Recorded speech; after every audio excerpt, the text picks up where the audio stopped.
Today we celebrate the ano, yung sinaselebrate natin? 88th 88th birthday. 88. Wow, 88. Ah, 88. 8-8, good luck yun ah.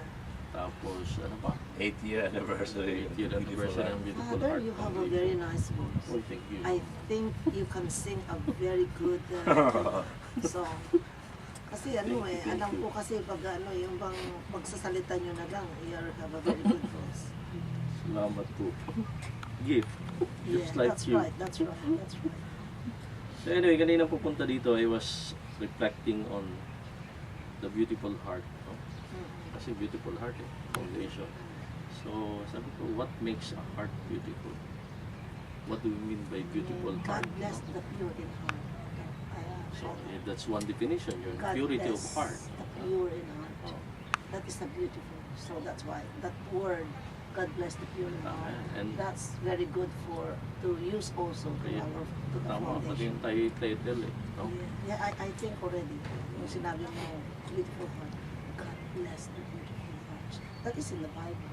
Tama yan. So beautiful heart, that's one definition that we can give to a beautiful heart. It's a purified Yeah, heart. that's why God bless. And a pure heart We can bless can with sing all the beautifully. beautiful. Yes, that's right. If you sing from the heart, Yes, yes. I always sing from my heart. isang definition yun.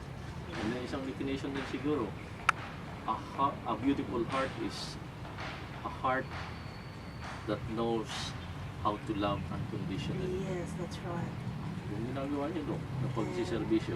Beautiful heart was very honest to people and loyal to people. You know, that's a beautiful heart as well. I'm going to make a beautiful song for that. I promise. And then, nung nag-iisip ako nito, when I was reflecting about the beautiful heart, isa na naalala ko. When I was in Cotabato City, I was assigned in UP Maguindanao, and then I brought a child, si Ana. Oh yeah. May siguro dermatitis.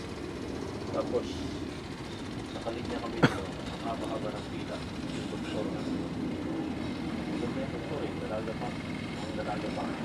And then, nung nasa table na kami, ako lang susunod. May tumawag sa doktor. And then suddenly she cried. So, awkward na situation. Nandito ang kasarapan niya, umiyak yung doktor at nakahihit sa isang pasyente.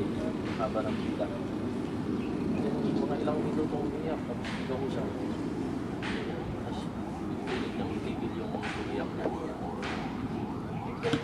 I thought, sabi ko, hindi ito matutuloy. Ano ito, kawawa naman itong mga nakapila mo. Kasi emotionally disturbed ko Yes, ako. yes, yes. So, mahirap magsunta. May surprise. After crying, hindi po na siya kinipilit niya may ibang proportion nila. Suddenly, kailan na nga pa rin. Entertain pa rin kami. Ano po yung problema natin na habang humihikbi siya ha? Umiiyak. That episode talagang it struck me so much because that for me concretizes yung what a beautiful heart is. Oh, that's very nice. Kasi if you can still continue to do service to the people Yeah. despite your emotional Yeah, disturbance, that's right. that's the Yeah, True that's service. true.